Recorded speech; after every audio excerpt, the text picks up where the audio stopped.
Boa noite a todos. Estamos dando início a uma nova edição do evento CFO Experience. E esse evento, ele é uma proposta conjunta da FEA-USP com a FIPECAF.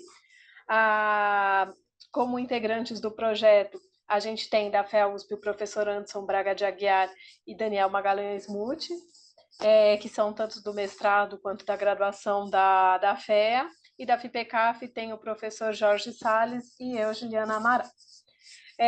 Nesse projeto, a gente busca trazer o dia a dia dos CFOs, o dia a dia vivenciado pelos CFOs, para trazer o contexto que eles estão acostumados a viver e trazer isso para o ambiente, que aqui a gente está no ambiente da faculdade, né, mas trazer isso para práticos, profissionais que estejam interessados em aprofundar mais como é essa vivência dos CFOs. Então, a gente já teve, desde 2023, várias edições, né? Estamos na 7ª edição do evento, e aqui a gente tem o privilégio de trazer hoje o Marlon Fernandes, que ele é CFO no Princípia Educação. Ele tem mais de uma década de experiência em finanças, contabilidade e estratégia bancária. Ele já lidera ou já liderou equipes em controladoria, impostos, tesouraria, jurídico, conformidade e planejamento financeiro. Ele tem oferecido contribuições significativas para o setor bancário, particularmente com soluções financeiras inovadoras, evidenciadas na gestão que ele teve no Will Bank e no Nubank. Então, obrigada, Marlon, por estar aqui com a gente no evento. E a gente vai iniciar o evento em si agora. A estruturação do evento tem início com questões num formato talk show que a gente vai trazendo. São questões que a gente coloca para o nosso entrevistado. Depois, a gente pede para que a plateia que tenha interesse coloque questões para o nosso convidado. Quando a gente finalizar essas perguntas do talk show, a gente vai abrir para a plateia colocar essas questões, então coloquem no chat, por favor. E, por fim, a gente tem os quadros especiais que a gente tenta descontrair um pouco a sessão. Então, dando início mesmo ao nosso evento, as primeiras questões do talk show, eu passo a palavra para o professor Anderson. Obrigado, Juliana, e boa noite a todos e todas. Não é um prazer estar aqui, não é, mais uma vez com o grupo, então, com o Geórgio, o Daniel e a Juliana, e especialmente agradecendo aqui ao Marlon, não é, por ter aceito esse convite, ele que tem uma ligação, não é, com as duas instituições. Prazer estar tendo essa oportunidade com você, Marlon. E obrigado aí à plateia, não é, quem está aqui junto acompanhando o evento. Eu queria começar então com um primeiro ponto, Marlon, que diz respeito a essa sua experiência, não é? Essa sua atuação em fintechs desde 2017 e gostaria de te ouvir um pouco sobre como foi essa sua chegada, não é? Esse tipo, esse modelo de negócio. Você que tem uma experiência anterior em modelos de empresas tradicionais, não é? Como o BTG Pactual. Então, como é que foi chegar, não é, para iniciar essa atuação em fintechs que tem um modelo próprio? E aí, se você pudesse falar dos principais desafios, não é, que você identificou e ainda se você se vê fazendo o caminho inverso, não é? De retornando, voltando a atuar em empresas tradicionais. Então, se você puder começar com essa pergunta, obrigado. Perfeito, obrigado aí, professor Anderson, e boa noite para todos e todas aí também. Obrigado a todos os professores aí pelo convite, a FPCAF, a FEA-USP. De fato, eu fiz minha graduação em Ciências Contábeis na FEA-USP, me formei em 2012. Tenho a honra de participar como professor, eventualmente, aí, de algumas matérias como convidado dentro da FPCAF. E então é um prazer estar aqui hoje com vocês. Respondendo sua pergunta, antes, acho que é bem legal falar assim, eu até comento às vezes quando sobre minha carreira, eu fiz uma transição gradual de culturas, né? Eu passei por, até antes do BTG eu trabalhei no Banco Safra, que é uma cultura um pouco mais tradicional ainda do que o BTG. Tive a honra de ir para o BTG e trabalhar lá por alguns anos, e depois fiz um movimento para fintech entrando no Nubank em 2017, né? Acho que o primeiro ponto, né, que me motivou a ir para uma fintech, eu acho que no começo da carreira, quando eu entrei na FAUSP, eu estava estudando, não era um caminho tão óbvio ainda ir para startup, fintech, não se falava ainda muito disso. Acho que o caminho natural ali dentro de ciências contábeis era você ir ou para uma indústria, de fato, né, e trabalhar com custeio, com custos, enfim. E aí as matérias que eu tive com o professor Borinelli ajudariam muito nisso, enfim. Mas eu tinha um outro caminho que era talvez trabalhar no mercado financeiro, que eu acho que até é mais óbvio para quem é de administração e economia, e menos óbvio para ciências contábeis, mas foi um caminho que eu acabei escolhendo trilhar. E trabalhando em banco, eu acho que eu tive uma oportunidade muito grande de vivenciar diferentes tipos de bancos e produtos. Então, conhecer um pouco como funciona toda uma estrutura de banco, como você constrói produto, como você controla aquele produto dentro do sistema. Especialmente no Safra, eu trabalhei numa área de normas contábeis, no qual eu tinha a oportunidade de fato, estudar sobre os produtos e escrever um parecer técnico. Então, era uma área bem técnica ali dentro, que eu acabava tendo contato com todas as áreas, desde contratos, produtos, tecnologia, e o próprio time contábil que fazia o fechamento. E aí, depois disso, eu acabei indo para o BTG, que é um modelo mais, vamos dizer, mais agressivo, mas um banco de investimento, né? Que está muito mais na frente de trading, de crédito, M&A, enfim, crédito mais para empresas grandes, não ali no varejo. E no BTG, de fato, eu fui ao longo do tempo pensando um pouco sobre minha carreira no Safra, no BTG, que eu via um pouco as áreas de finanças em estruturas mais tradicionais, um pouco menos estratégica e um pouco menos próxima do produto, do negócio. Em uma área, às vezes, muitas vezes, uma estrutura até de back-office. Então, uma área, no final do dia, a gente gastava muito tempo é, de forma não tão eficiente, às vezes, muitas vezes, só usando Excel, sem usar tecnologia dentro dos times. Então, você tinha times grandes, especializados em cada um dos produtos para entregar o processo de fechamento contábil, de análise gerencial, de resultado, enfim. E de fato era uma área que que era para calcular o resultado e o bônus de quem estava no front, né? Quem estava na frente do produto. E quando eu comecei a conversar com o pessoal do Nubank, eu vi uma oportunidade que aí sim, lá em 2017, que surgem, né, diversas startups, empresas e que estão mais focadas em disruptar, inovar, e acaba que finance nessas empresas acaba tendo um papel muito crucial, porque às vezes são empresas muito orientadas para o produto, para a experiência, e com poucas pessoas de background de bancário, de core. E de fato, uma coisa que eu sempre falo, também não adianta você só ser fintech, né? Você tem todo um trabalho por trás, sendo fintech de banco central, de regulatório. Tem uma burocracia por trás, tem uma governança, né? Tem área de risco, de compliance, auditoria interna. Então, você vir de uma experiência anterior de mercado mais tradicional, especialmente nas nossas áreas que são mais de controle, traz um pouco essa visão de, cara, como que eu consigo ajudar o produto a ele entender o que ele precisa fazer também. Então, foi uma experiência no Nubank, a primeira ali que eu tive mudando, que eu senti que eu era, de fato, estava gerando valor, agregando valor ao produto. Então, no Nubank eu tive a oportunidade ali de acompanhar todas as mudanças regulatórias de meio de pagamento, discutir com o Banco Central, discutir com advogados, coisas que nem para o Banco Central eram tão claras as normas, porque estavam tudo mudando tudo. Então, de fato, você acaba contribuindo não só ali também para a empresa, mas para um setor, né, um marco regulatório importante. Então, de fato, acho que esse foi uma grande mudança. Não sei se é um caminho, assim, fala que é um caminho sem volta, eu costumo dizer que a gente nunca pode dizer nada sobre a vida, a gente nunca sabe o caminho que a gente percorre lá na frente. Mas hoje eu me vejo muito mais trabalhando num ambiente dinâmico e menos engessado e quebrado por departamentos, áreas. Mas também eu vejo que existe uma oportunidade, porque hoje existem muitas empresas que estão fazendo o caminho inverso também, né? Empresas tradicionais, bancões tradicionais que estão copiando as fintechs que deram certo, estão copiando o que eles fizeram de produto, estão inovando, criando squads de tecnologias, trazendo times multidisciplinares, usando, enfim, inteligência artificial dentro das áreas de back-office.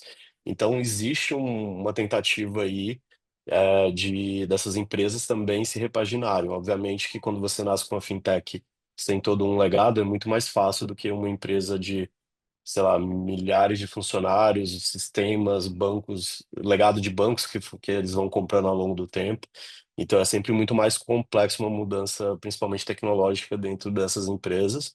Mas existe um movimento, existe alguns bons exemplos aí no mercado, de empresas que têm feito isso. O próprio Itaú, que o Nubank era um concorrente direto, você viu o Itaú com uma linguagem, uma proposta muito mais próxima do Nubank hoje do que algum tempo atrás. Então acho que é isso, assim.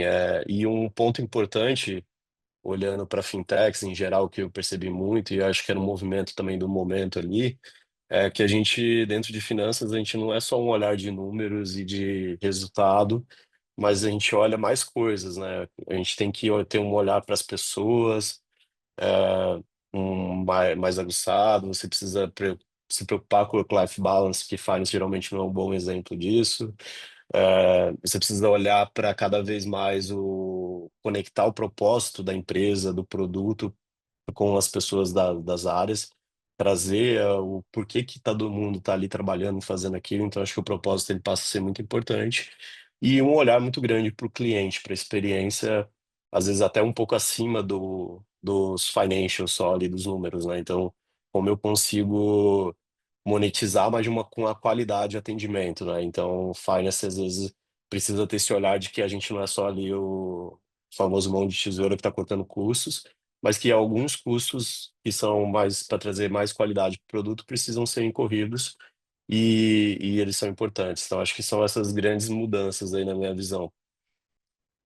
Excelente, Marlon. Obrigado. Vou aqui já passar para o George dar sequência. Olá, Anderson, muito obrigado, hein? O Juliana, Daniel, né, Marlon, né, obrigado aí pela presença, né, os demais participantes aqui do grupo. E agora, né, só seguindo, né, nessa linha, né, de avanço, né, de carreira, hoje você atua, né, em uma fintech que é voltada para a educação. E ela se caracteriza, né, como somos um hub de soluções para a educação. Como você percebe esse movimento das fintechs especializadas em segmentos específicos, hein? E além disso, né, quais vantagens e desvantagens você vê no foco específico? E além da Princípia, que é voltada para a educação, né, você conhece outras fintechs que atuam em outros segmentos? Perfeito. Obrigado aí, Jorge, pela pergunta. Eu acho que assim, em primeiro lugar, acho que a gente precisa voltar um pouquinho aqui, voltar no tempo, né? Acho que no Brasil a gente tem um marco regulatório ali em torno de 2013, que vem com todo um arcabouço regulatório e uma agenda positiva do Banco Central de trazer mais inovação e concorrência para o mercado como um todo, né? É onde você tem ali o surgimento de novos grandes players, e aí Nubank, Stone, PagBank, C6, vem tudo um pouco dessa época, entre outros diversos aqui. E eu acho que, no primeiro momento, essas empresas elas surgem não com o intuito necessariamente de segmentar, né, de atender, por exemplo, só pessoas do setor X, Y, Z, mas de resolver dores específicas, né? Então, acho que quando eu olho para o Nubank, por exemplo, ali tem um surgimento muito do discurso de eficiência de custos, né? É uma empresa totalmente digital, tecnológica, que consegue escalar os custos, não tem um custo físico de agência, que traz um produto com uma experiência, um atendimento muito mais humanizado e além de tudo, com um custo ali zero de tarifas naquele primeiro momento, né? Acho que depois até você tem a criação de produtos mais segmentados que tem a tarifa, mas aquele primeiro momento foi o discurso. E eu acho que, de fato, o Nubank ele acerta um pouco ali no momento, que era um momento que você tinha muitos jovens após ali o boom de você teve um acréscimo muito grande de pessoas entrando no ensino superior, estudando, tendo oportunidade pela primeira vez.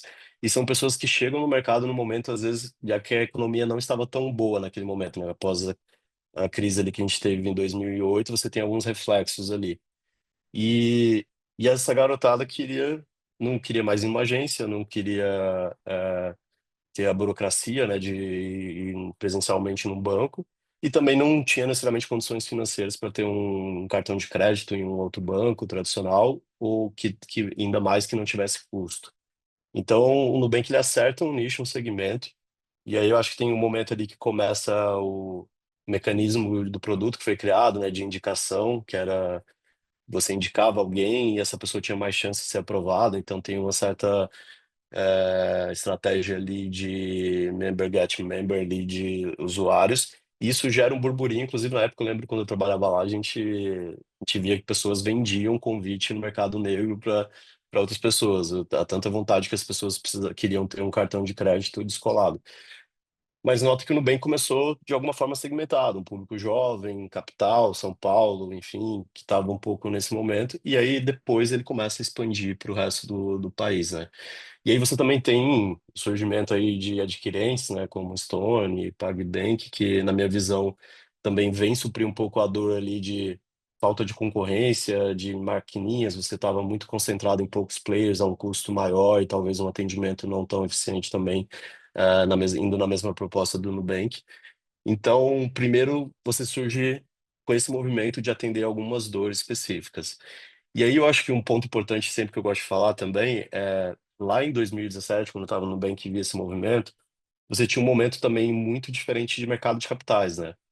O acesso a fundos tradicionais de venture capital, né, que são fundos de investimento que aportam dinheiro e investem em companhias, eles tinham muito mais uma mentalidade, vamos crescer base e depois pensamos em rentabilidade, que era um modelo, você tinha uma mudança ali de modelo de Vale do Silício, que era um pouco rentabilidade, para um modelo chinês de crescimento, de criar base e depois monetizar isso. E o Nubank, ele surfou esse momento também de liquidez, né, de fundos de venture capital, então que o Nubank teve vários aportes anterior ao IPO, e assim como outras empresas também. E que hoje em dia já é um pouco mais difícil, né? Então hoje, quando a gente fala de fintech, o acesso a venture capital é um pouco mais restrito, existe um pouco mais de restrição de que, vou investir numa fintech ou não. Até porque aí começa-se a surgir muitos players, né? Eu acho que até recentemente a gente consegue ver uma mudança regulatória no Banco Central de tentar frear um pouco mais alguns players para alguns produtos específicos que têm um risco sistêmico maior, né? E aí eu acho que nesse momento começa a surgir muito, você começa a ter uma criação de players focados banco de quem tem pet, o banco é, de quem é mãe solteira, empreendedora, enfim, você começa a criar nichos muito específicos. Só que eu acho que nesse modelo, às vezes, é difícil você acabar ganhando escala e monetizando, pensando em próximo passo, em escala de produto e de resultado. Quando você olha aqui na Princípia, que é o caso que você mencionou específico onde eu estou, a gente tem se posicionado como um hub de soluções para educação, porque a gente não quer ser só a fintech. O fim, ele está ali dentro do que a gente agrega de serviço, mas a gente quer ser um RP acadêmico, que eu consiga fazer a gestão acadêmica do aluno por completo, desde a entrada da minha faculdade até a saída ou via emissão de diploma, e que o serviço financeiro que eu ofereço de faturamento, de recuperação de crédito, esteja atrelado a esse serviço e aí eu consigo ter uma escala maior.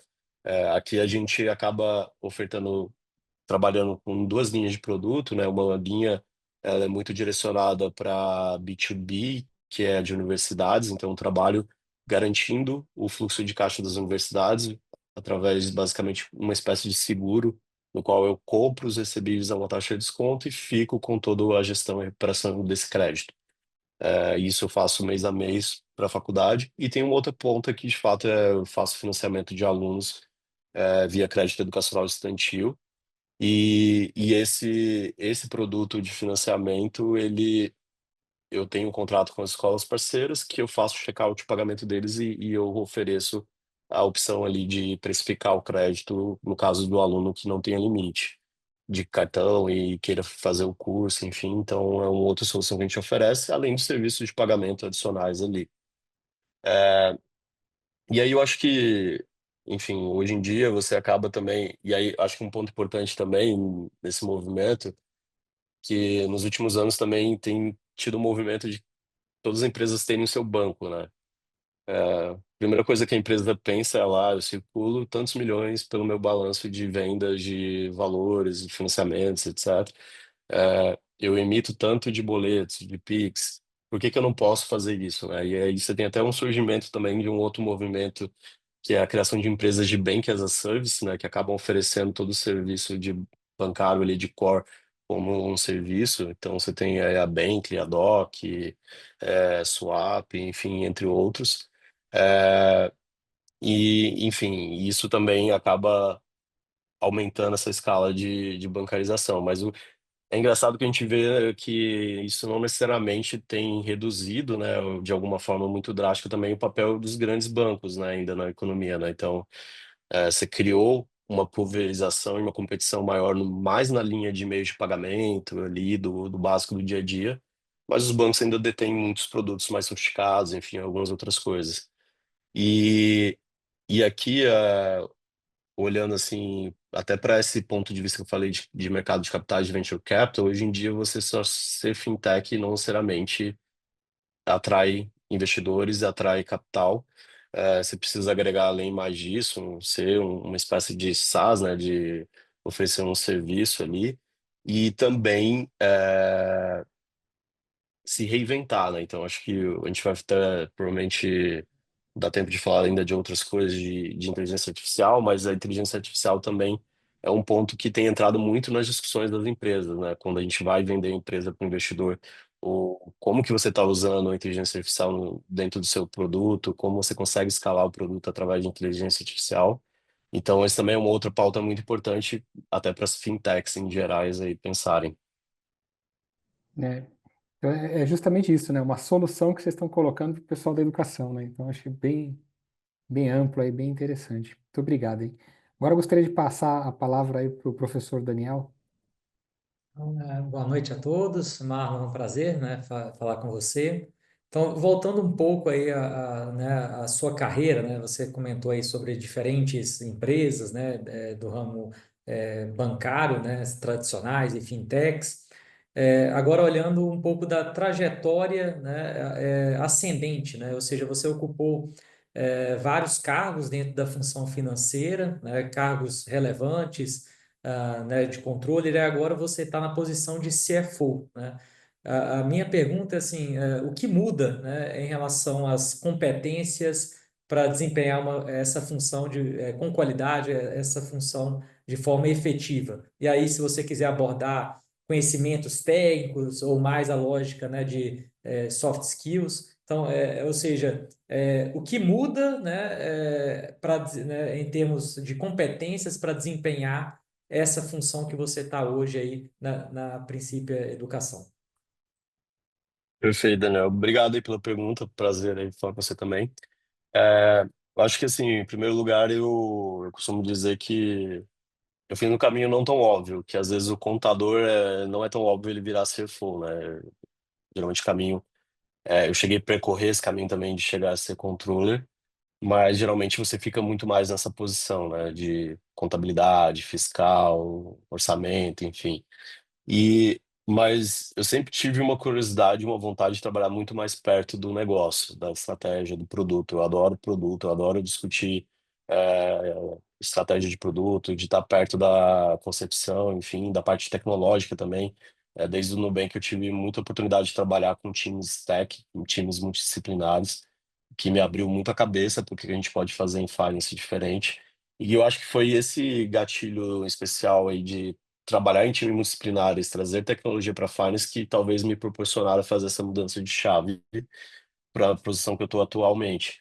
É, que até eu lembro quando eu estava fazendo o processo seletivo para cá, eu conversei com um dos sócios de um dos fundos que investia na gente e ele trouxe justamente esse ponto. Acho que é legal o seu perfil que você consegue agregar para o produto. E além disso, acho que, e aí conectando o produto, o ponto, né, o CFO, ele a gente costuma dizer, né, que ele é o número dois da empresa depois do CEO, né? Na ausência do CEO, o CFO deveria conseguir responder pela companhia como um todo, é, numa espécie aí de vice-presidente, vamos dizer assim, mas fazendo uma comparação política, mas eu acho que assim o grande ponto entre o CEO e o CFO, ambos têm uma visão da estratégia do negócio, para onde a gente está indo. O CEO no papel muito mais de olhar produto muito pesado, né? Que produto que a gente vai vender, como a gente vende, qual é a nossa estratégia, nosso canal de distribuição. E o CFO olhando uma visão mais quantificativa, né, de trazer números, olhar o resultado desses produtos e conseguir mensurar e ajudar o CEO ter uma visão mais clara da rentabilidade ali de cada linha de negócio. Então, o, acho que essa é a grande mudança, né? Você sair do papel que você está acompanhando o retrovisor, olhando só os números do passado e reportando o que aconteceu naquele mês, que são os famosos fechamentos mensais, reuniões de visibilidade, e você passar para um próximo passo de construir a estratégia acho que qualquer C-level, na verdade, acaba trazendo um pouco esse papel, né, de olhar para a cultura da empresa, que cultura de empresa você quer construir junto com os outros C-levels, que tipo de produto, qual o propósito, enfim, e ser alguém que vai vender isso para a companhia e para fora também, né? Se for, acho que ele tem esse papel que o CEO ele vende institucionalmente a empresa para até muito mais para a parte de equity, vamos dizer assim, trazer investidores para capital próprio. E o CFO também tem um papel muito importante em trazer dinheiro, mas o capital de terceiros, né? Então, o CFO que está ali muito mais próximo da estruturação de garantir o fund, a liquidez da empresa.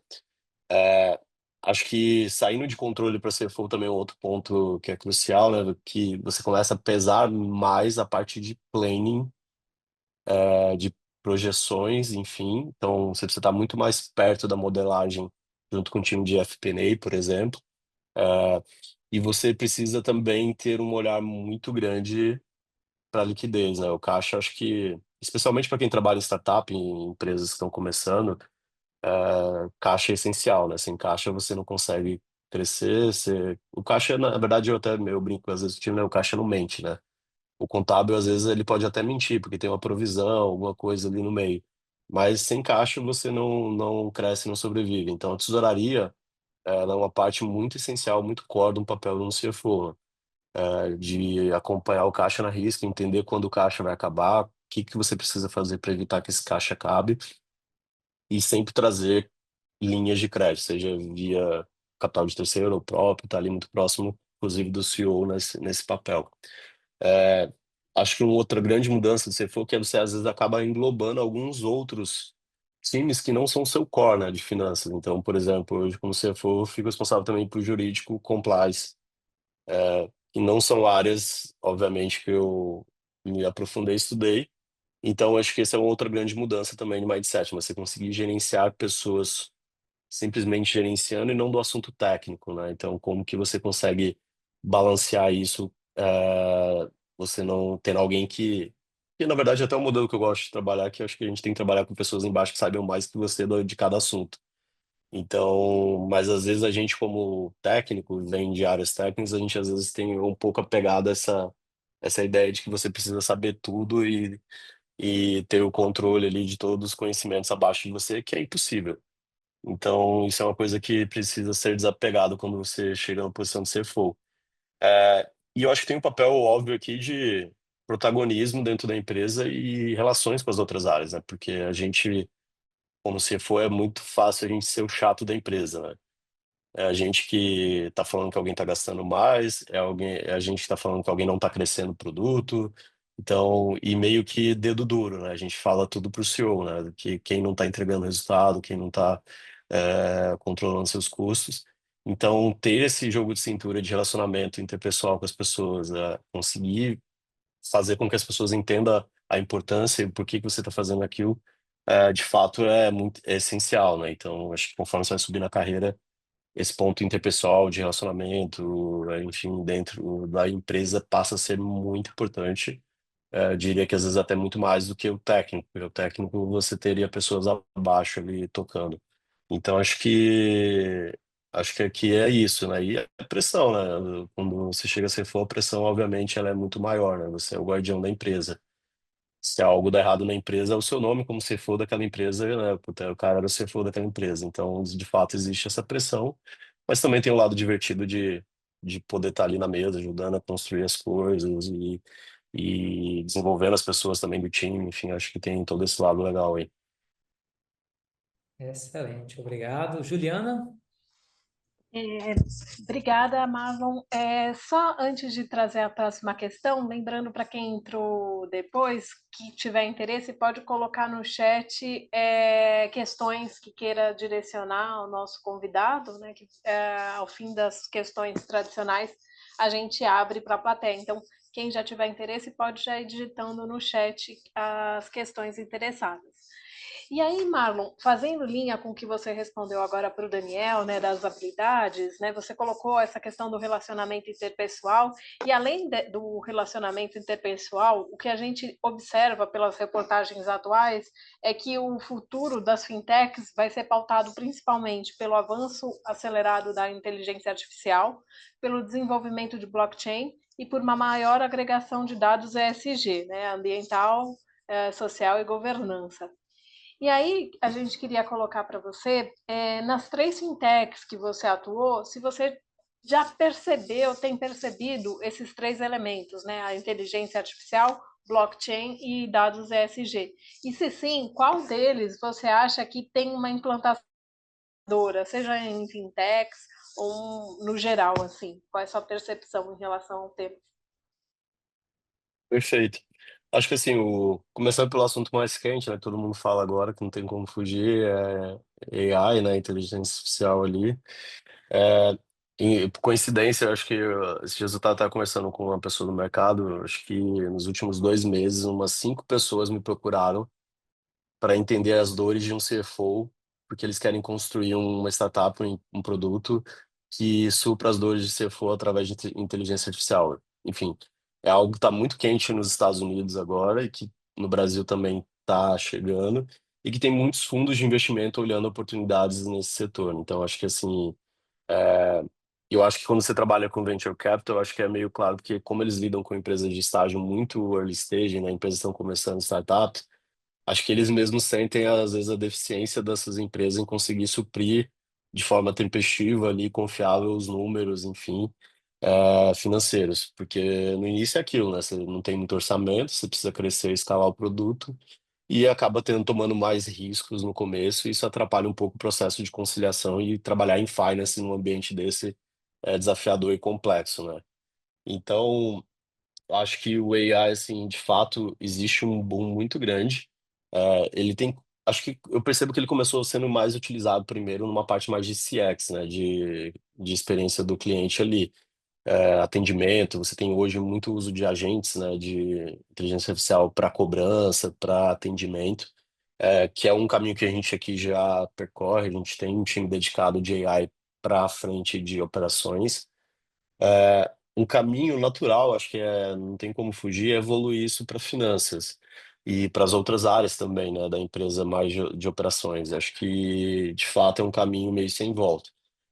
Só que eu falo que acho que para você chegar nesse nível de maturidade, vou implementar um AI, um agente aqui de finanças, vou pôr um agente fiscal, um agente de tesouraria, enfim, você precisa ter uma maturidade, um nível de controle das suas bases de dados minimamente, né? Então, porque se você não tem organização nos seus bancos de dados e você não tem a fonte confiável, você vai jogar uma informação e o robô vai te responder alguma coisa errada, né? Então, que até porque às vezes a inteligência artificial tem um pouco de alucinações, né? É normal do processo de construção delas.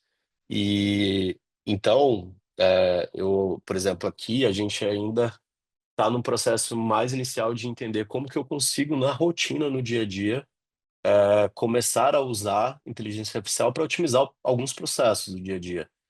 Então, até antes de ir para um caminho mais de ter pessoas ajudando na operação de finanças como um todo, porque a gente está numa fase aqui de construção da companhia. A gente é uma empresa de early stage ainda, nova, a gente tem 2 anos, então a gente está estruturando muita coisa, mas eu acho que de fato esse caminho é natural.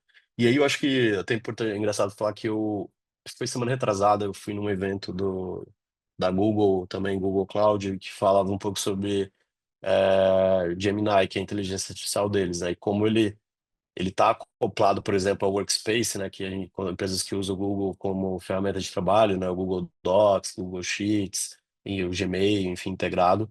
Ali já tem muitas funções bem interessantes de que a gente acaba às vezes não usando no dia a dia. Então, o próprio e-mail tem uma inteligência artificial, você consegue filtrar muito mais fácil e-mails por assunto, olhar alguma coisa específica. Então você consegue começar a acoplar essas coisas no dia a dia que ganha um pouquinho de otimização. Acho que o próprio ChatGPT, né? A gente acaba, puta, preciso revisar o e-mail, preciso traduzir para outra língua e eu tô com a dúvida aqui em alguma coisa. Então, você consegue otimizar bastante coisa, que são coisas simples, né? Não tô nem falando ainda de agentes para rodar alguma operação. Mas é um caminho natural. Na época eu estava no Nubank ainda não se discutia isso, né? Era outra fase, nem no Will, e tem começado a surgir aqui agora. Inclusive, aqui na minha empresa, o senhor tem batido muito nisso. A gente tem uma agenda aí de cursos para o C-Level de agentes de inteligência artificial pelos próximos meses. Então, talvez no próximo papo eu consiga trazer mais novidades e avanços dentro do meu time. É, e aí você falou de blockchain, né? Blockchain, na verdade, eu venho há muito tempo, confesso, ouvindo sobre, mas eu nunca vi na prática. É, as discussões que eu tive com o time de tecnologia é que o blockchain, ele, para finanças, ele seria muito utilizado como uma espécie de ledger contábil, né? Um ledger contábil é o quê? Você registrar eventos, transações dos seus produtos, da sua rotina da empresa e converter ele numa visão de partidas dobradas, no qual eu consigo classificar o evento já numa visão de débito e crédito. Então, mas o blockchain ele tem algumas restrições de custo, de linguagem, enfim. O que eu vi no, por exemplo, no Nubank, aqui a gente está discutindo, é que às vezes faz muito mais sentido você construir internamente o seu próprio ledger, que é por exemplo, um dos pontos que a gente vem discutindo aqui dentro da Princípio é de começar a trabalhar num ledger contábil. No Nubank eu vi muito essa estrutura de ledger, né?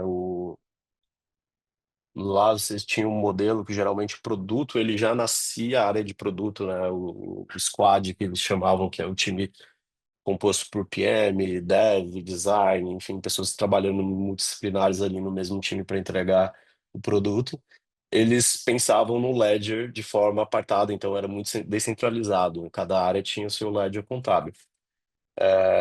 E, e aí, com o tempo, a gente via que, enfim, com a empresa vai crescendo, isso começa a gerar algumas dores para finanças também, porque como eu tenho que consolidar o número dentro das demonstrações financeiras, a descentralização às vezes acaba trazendo alguns desafios de consistência de banco de dados, né? Porque imagina que é um time de produto que não tem experiência em contábil, regulatório, e que está ali escrevendo sobre, desenhando o roteiro contábil. Se você não está muito próximo de todos esses times, pode dar problema. Além disso, se times que têm muito turnover, mudança interna, eles podem deixar de dar manutenção nesse ledger em algum momento, e aí você tem um dado também prejudicado para a contabilidade. Então, foi quando, dentro do Nubank, eu tive a oportunidade de trabalhar num squad temporário que fez toda a criação do braço financeiro do Nubank, que foi a SCFI, né, que é a licença de financeira. E, e aí a gente construiu um modelo de sistema onde eu trabalhei junto com uma pessoa de produto e pessoa de tecnologia. A gente fez sistema de crédito pessoal. Cara, a gente construiu um sistema agnóstico com calculadora isolada, com ledger embutido. Então ficou uma coisa assim muito legal. E a gente teve a ideia de criar um squad dentro de finanças que olhava para os ledgers. Então, vamos começar a centralizar um pouco mais os controles e os números aqui dentro de finanças. E finanças passa a ser, de alguma forma, protagonista, porque, na minha visão, a nossa grande dificuldade no contábil, enfim, consequentemente, finanças como todo, né, porque a FP&A se alimenta do contábil para projetar o fiscal, calcula os impostos com base no balanço, é você justamente ter a fonte ali confiável, né? Então, qual que é a fonte? E às vezes você tem até o problema de que uma empresa tem muitos bancos de dados e você tem a mesma informação em vários bancos de dados de formas distintas, né? Qual que é a verdadeira?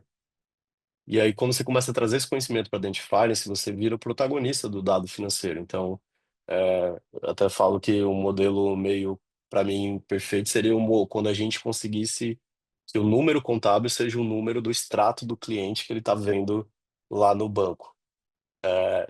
Porque aí você tem tudo conciliado, né? E tudo bebendo da mesma fonte de dados.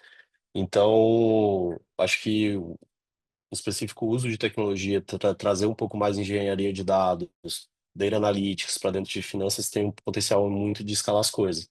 Obviamente que muitas coisas que acho que o Excel não vai substituir para a gente em finanças, às vezes ele é prático, mas tem muita coisa que dá para melhorar e escalar através de dados ali, né? De trazer conhecimento de um código de linguagem. Tem pessoas que entendam de SQL, de Python dentro do time, você consegue melhorar muito a rotina e até tornar a rotina menos chata dentro de finanças, né? Não ser só aquela área que fica eternamente fazendo fechamento. E falando de ESG para fechar essa pergunta, Juliana, acho que, por exemplo, acho que o ESG ele ganha uma escala maior quando você vai para público, se torna uma empresa grande, tem visibilidade, né? Acho que o Nubank ele fez esse caminho de começar a estruturar uma área de ESG ali para IPO, mas eu acho que tem uma vantagem que a gente costumava falar bastante lá e aqui também, a gente aqui até tem uma certificação que a gente está renovando agora, que é o Sistema B, que é uma certificação de ESG. E aqui eu acho que tem um papel importante, porque como a gente trabalha com educação, né, crédito para educação, já tem o S ali muito forte, né, de social.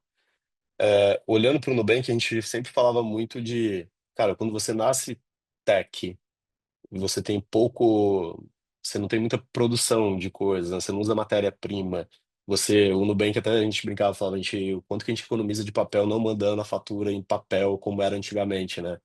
Para casa das pessoas.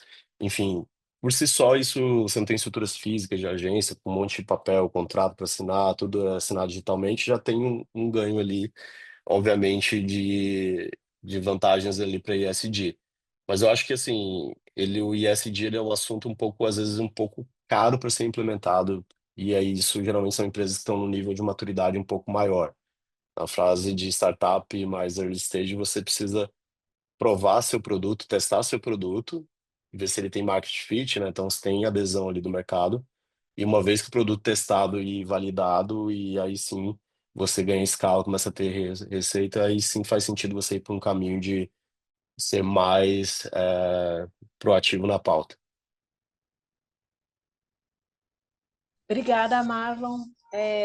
Acho que as tendências que você colocou bem práticas mesmo. Obrigada. Antes de passar para a próxima questão, queria colocar aqui para a plateia que a gente vai ter o sorteio do livro, né? Então, tem um livro que está sendo sorteado, o livro do professor Anderson, do professor Daniel, e qual é a dinâmica do sorteio? Tem aqui o número de participantes, estamos agora com 20 participantes. A ideia é ir tirando o print do número de participantes. Quem tiver o print de quando chegou ao número máximo de participantes e colocar no chat ao fim do evento, primeiro de tudo, é que vai ganhar o livro, entenderam? Então a dinâmica vocês vão acompanhando a quantidade de participantes que está assistindo. Viu chegar no máximo, né? Vai tirando o print toda hora. Aí tem o print do número máximo de participantes. Chegou no fim do evento, manda no chat esse print. O primeiro que mandar o print com o maior número de eventos vai ganhar o livro. Então, participem. Eu vou colocar aqui no chat também para todo mundo ver. Então, não esqueçam. Aí eu passo a palavra para o professor Anderson, que vai colocar a próxima questão. Obrigado, Juliana.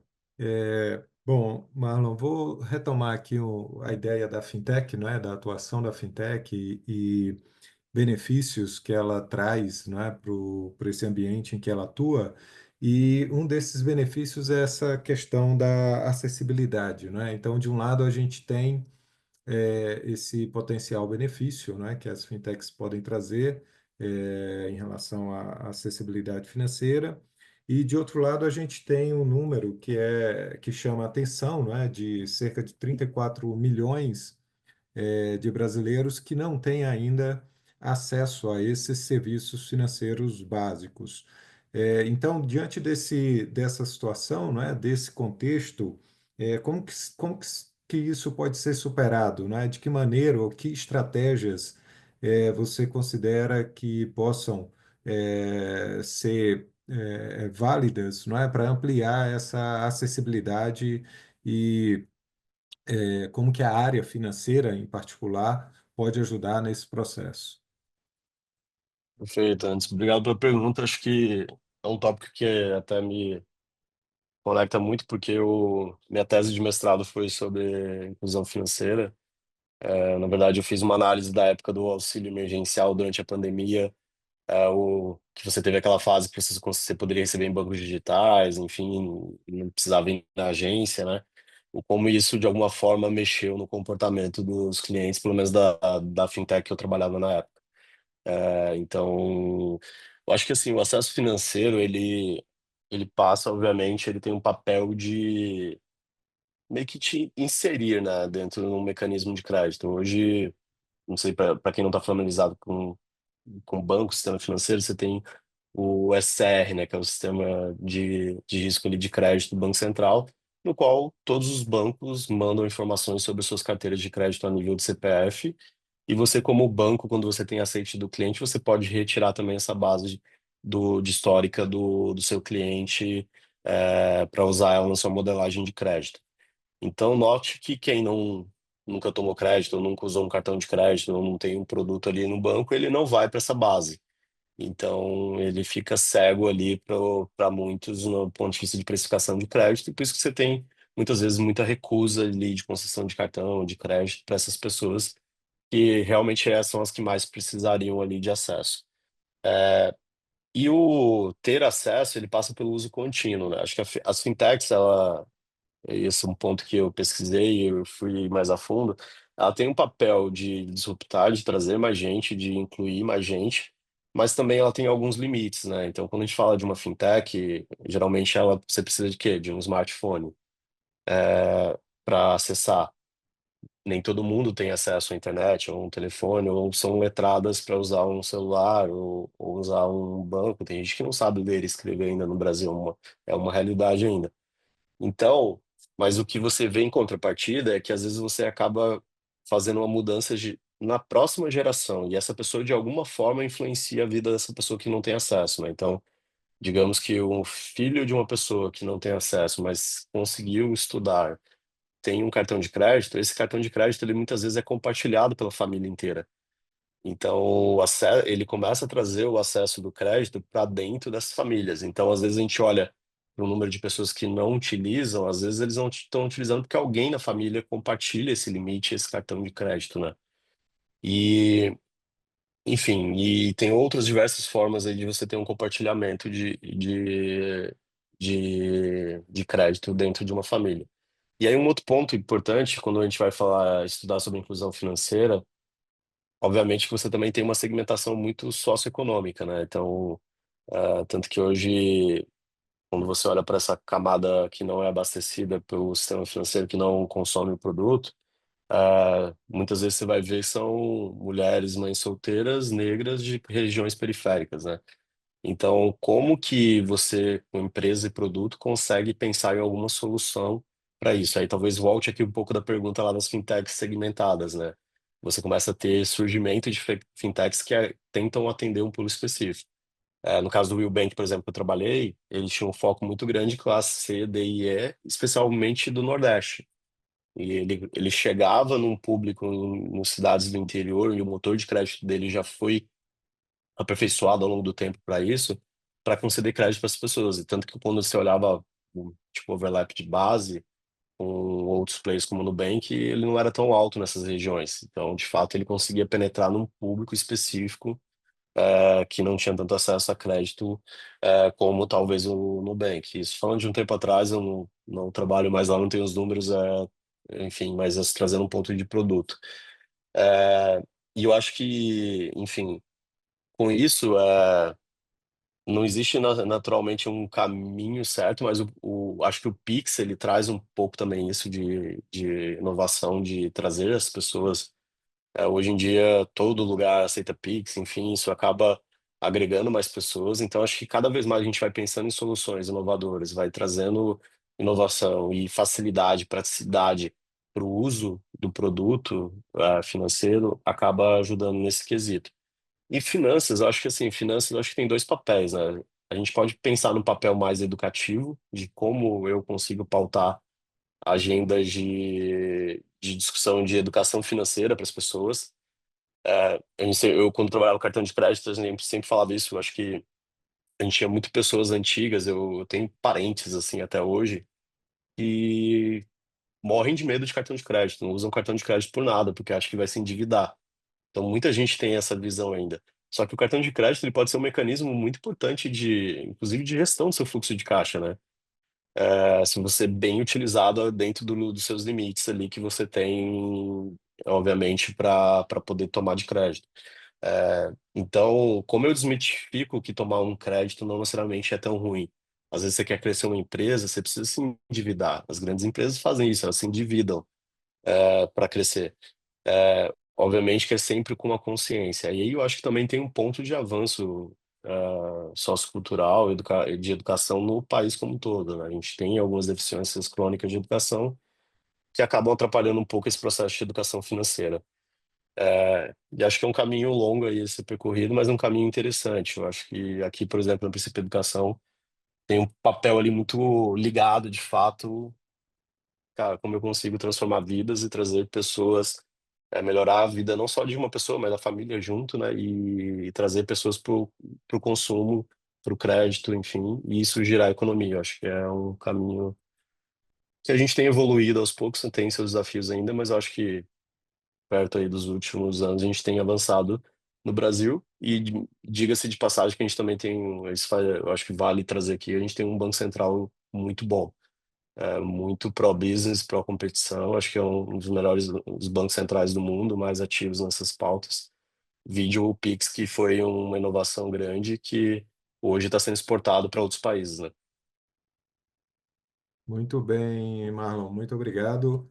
Você falou do seu trabalho de dissertação. O Jorge agora vai ter uma outra pergunta que envolve uma outra, não é, uma atividade anterior que você fez. Então, Jorge, fica à vontade. Obrigado, Anderson. Bom, Marlon, você participou de um painel que foi uma discussão sobre convergência digital, né? Que está transformando as transações financeiras para melhor, né? Foi um painel online, né? Que foi feito lá na Innovativos, que foi patrocinado pela FEComércio, pela Companhia Siderúrgica Nacional, enfim, que falava de Buy Now, Pay Later, Pix, Bank as a Service, como convergência digital para transformando as transações financeiras para melhor, né? Eu vou até compartilhar o link aqui no grupo para depois o pessoal poder assistir, né, com mais propriedade. Então, assim, eu gostaria só que você resumisse esse tópico para a gente, né? O que que são essas questões, né, aí que estão transformando aí de uma forma aí a vida das pessoas? Perfeito. Obrigado aí pela pergunta, Jorge. Acho que alguns pontos até fui abordando aqui ao longo, né, da nossa conversa. Mas acho que o mais interessante primeiro é destacar que essa conversa acho que foi, se eu não me engano, sei lá, 2, 3 anos atrás, mas já mudou muita coisa, né? Para você ver a velocidade. Ali a gente estava discutindo a implementação do Pix, a adesão do Pix inicialmente ali. Hoje ele já é uma realidade, apesar de todas as turbulências que a gente teve mais recente por notícias aí, mas o Pix está aí. E de fato, tem inovação ainda, né? A gente tem o Pix aí recorrente para ser lançado ainda, né? Que é a cobrança, por exemplo, de stream, de Netflix, Spotify, que você consegue colocar no Pix recorrente. Você tem Pix parcelado, o Pix de aproximação, que já é realidade também. Então, de fato, acho que a inovação ela é contínua. Outro ponto, bem que as a Service eu falei, né? Acho que teve esse boom grande aí de empresas oferecendo esse serviço, bancarizando e, enfim, trazendo soluções. Ou até um caminho natural também de muitas empresas grandes começarem a ter um braço financeiro dentro do grupo para atender a parte de crédito, até de funding, né? Que às vezes se você consegue atrair depósitos para o seu banco ali, você consegue usar esse dinheiro como um fundo muitas vezes mais barato do que captar em uma estrutura de dívida diferente.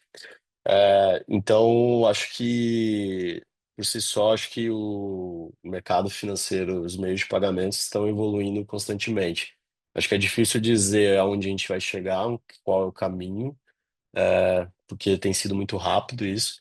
Tanto que nesse papo a gente nem falou, por exemplo, de criptomoedas e outros assuntos ainda e própria inteligência artificial, né? A gente não, na época nem se abordava tanto sobre esse assunto. Então, eu acho que hoje a gente tem é um caminho meio sem volta, né? Eu acho que todo mundo passa por essa experiência de, não sei se você passa no dia a dia, tem uma agência bancária perto de casa, do nada essa agência bancária fecha, especialmente aqui em São Paulo, né, que tudo tá virando prédio, então direto eu vejo uma agência derrubada para virar um prédio, que é o caminho natural, né? Até o mês passado eu tive, acho que fazia uns 6, 7 anos que eu não ia numa agência de banco. E aí meu banco tava ofertando dólar num preço bom, eu ia viajar, comprei, só que ele tinha que tirar na agência, retirar lá na agência. Falei, nossa, existe esse lugar ainda? Tipo, eu nem sabia como funcionava a agência, não tinha mais nem aquela portinha de correr, você entrava direto, enfim, foi uma experiência. E continua demorada, né, lá dentro. Então é um lugar que eu não queria voltar tão cedo. Então acho que todas são mudanças aí que vieram para ficar e que conforme a gente vai renovando as gerações tendem a permanecer e evoluir mais. Acho que é por aí. Certo. Obrigado, hein? Agora eu vou passar a palavra para o professor Daniel. Agora a gente vai seguir, né, para as perguntas da plateia. A gente teve várias perguntas, então não tem como abarcar todas, né? Mas eu vou unir duas aqui relacionadas à formação de equipes, né, e também de sucessores. Então, uma do Alexandro Tavares e outra do Denis, que falam, né, no caso do Alexandro, você montou times do zero em empresas como Nubank e Willbank. Quais os principais critérios que você busca em talentos para formar um time financeiro de alto desempenho? E você acha que isso pode ser um gap para alguns CFOs? E no caso do Denis, ele fala da formação de sucessores. Então, como que você enxerga, né, a importância tanto da formação de equipes, né, quanto da formação de pessoas que possam ocupar né, as posições de destaque, né, no seu time também? Boa.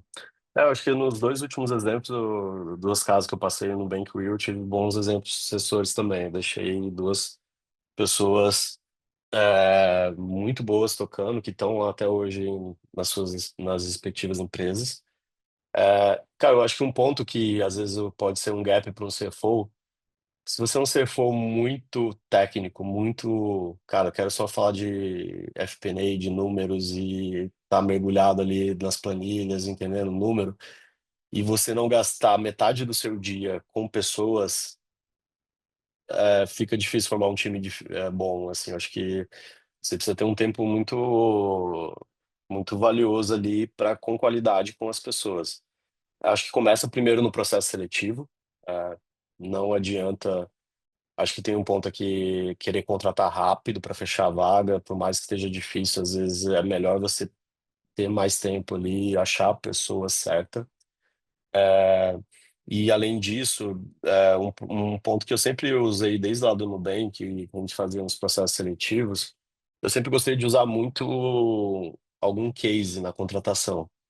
Então pega um probleminha da sua área, do dia a dia, e aplica para a pessoa e vê como ela se sai. Eu acho que muitas pessoas, às vezes, na entrevista são muito boas de se vender, mas na hora que você vai ali para a parte mais técnica do dia a dia, ali do case, trazendo um exemplo prático que vai acontecer no dia a dia, você consegue perceber algumas eficiências que talvez para aquela vaga seja crucial e também alguns pontos soft skills. Então, como que a pessoa ela se comporta pressionada no momento ali de pergunta mais difícil, tal. É, e então você consegue ter muitos insights ali do tipo de pessoa que eventualmente você vai contratar. Então, e um outro ponto, tente sempre colocar outras pessoas do time para entrevistar. Nunca faça o processo seletivo você sozinho. Acho que a pior coisa da formação de um time é você formar um time enviesado igual a você.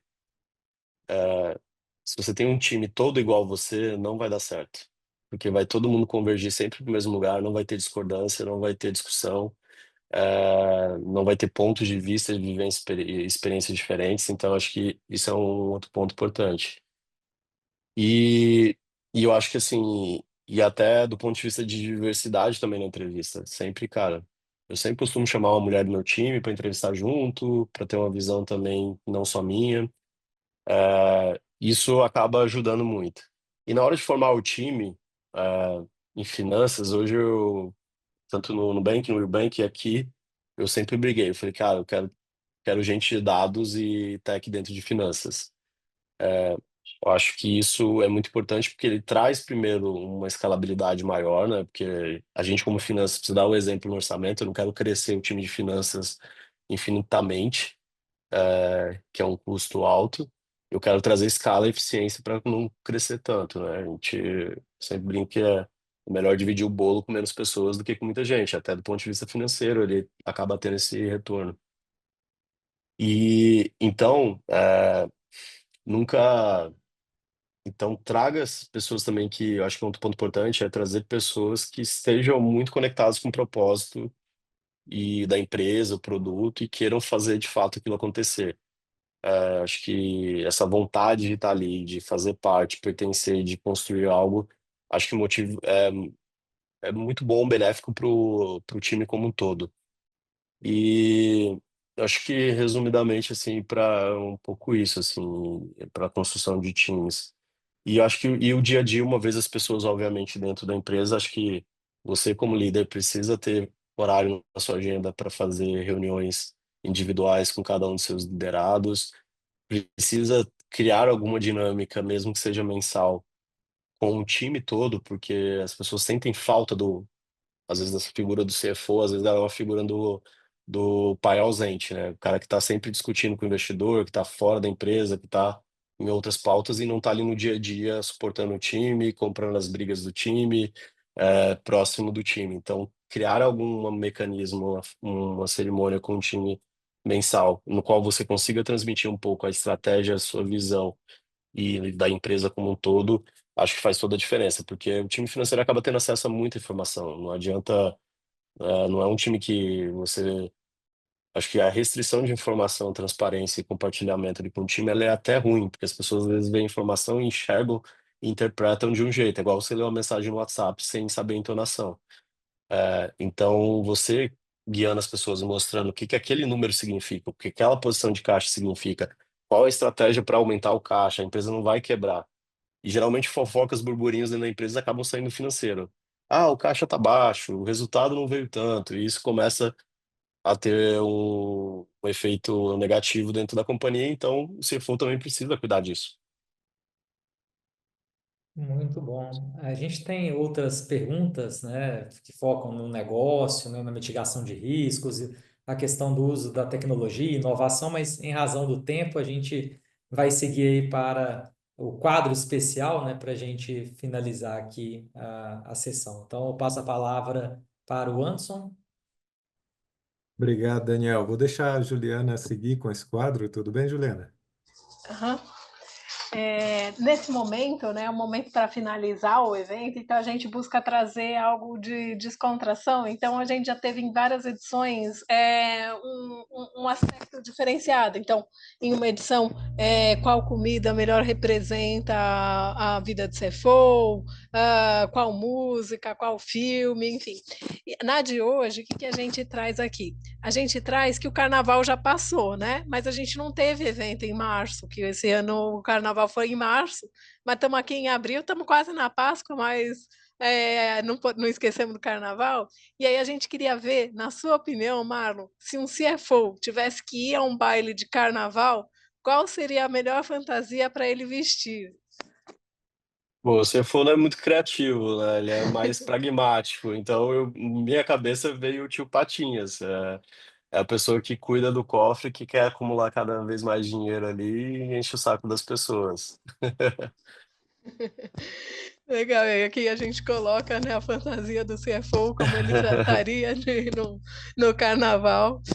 Legal, obrigada, Marlon. Aí eu passo então agora a palavra para o Jorge para fazer os agradecimentos finais, e aí depois que o Jorge colocar os agradecimentos, a gente volta aqui para anunciar o ganhador do livro. Então, a partir de agora, está liberado para vocês colocarem no chat o print da quantidade de participantes, ok?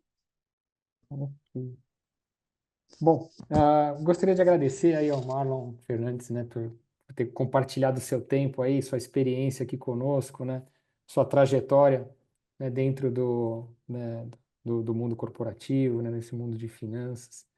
Ah, a preocupação que tem, né, de melhorar a qualidade de vida das pessoas, né, de fazer a inclusão, de trazer todo mundo pro meio bancário, né? Acho que isso aí, esse processo que começou lá né, lá em 2002, né, eu trabalhava em banco lá nessa época, nos 90, né, tal. Começou lá com os correspondentes bancários, sabe?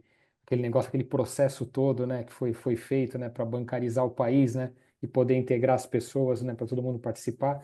E hoje em dia, com a tecnologia, né, a gente está conseguindo aí atingir patamares, né, fantásticos, né, de integração e participação, de todos. O que muda a vida de muita gente, né? E muita gente começa a participar aí do sistema, né? E funcionar nas suas atividades de forma plena. Então, vou agradecer vocês aí que estão desenvolvendo esses caminhos, viu, Marlon? Isso é muito importante. Agradecer também ao professor Anderson, ao professor Daniel da FEA USP, né, com essa parceria aqui com a FIPECAF, né, comigo e com a Juliana, de a gente poder trazer, né, sempre pessoas aqui para compartilhar junto aqui com a comunidade aqui da FIPECAF e da FEA.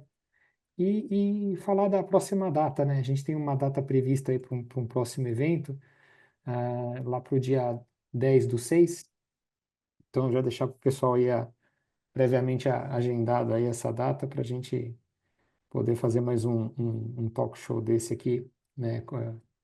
Onde a gente pode trazer mais um CFO para ele ajudar a gente a entender esse caminho e inspirar aí nossos alunos, né? Nossos participantes a chegarem lá, Marlon, né? Então, olhar para pessoas como você aí, acho que isso é importante, né? A gente fazer essa difusão. Muito obrigado, hein? Obrigado a Juliana, você e todo mundo aí que participou aí também. Foi um prazer. obrigado.